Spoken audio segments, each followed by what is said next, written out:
The substance is what happens when self love gets twisted into self hatred.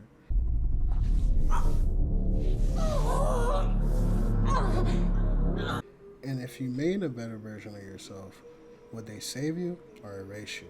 This movie isn't really about beauty, it's about the war you start when you won't accept your own shot. The story hits like a mirror that suddenly feels alive. I'm breaking down how the substance weaponizes fame and the fantasy of becoming better. Welcome to Explain Horror. I'm Huey, and today we're peeling back the substance.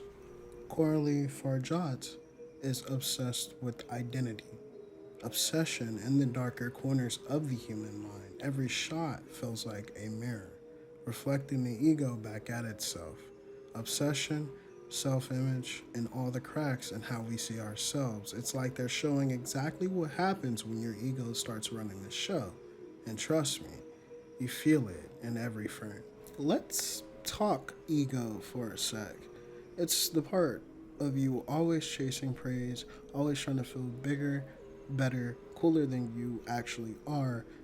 When you can't let go of external validation, when your self esteem is tied to what other people think, that ego starts eating you alive. And the characters in this movie, well, they're obsessed with becoming better. They're chasing perfection like a prize, but every step closer, their old selves are vanishing.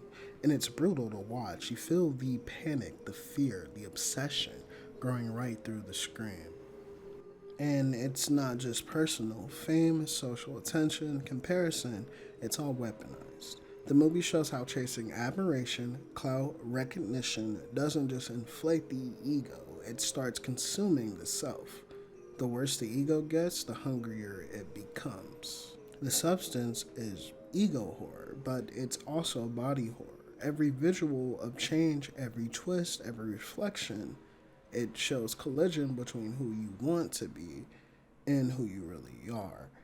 And when you can't reconcile that, the better you starts devouring the old you.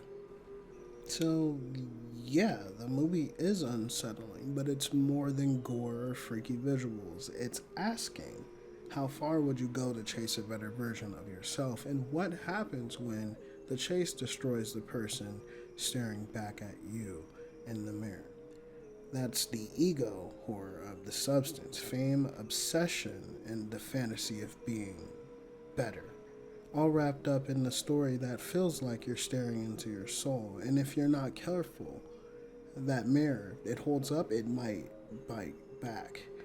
I'm Huey. This was Exploring Horror. Like, comment, and subscribe for more horror stuff. And hey, if you haven't heard it, I love you. Peace. Jesus.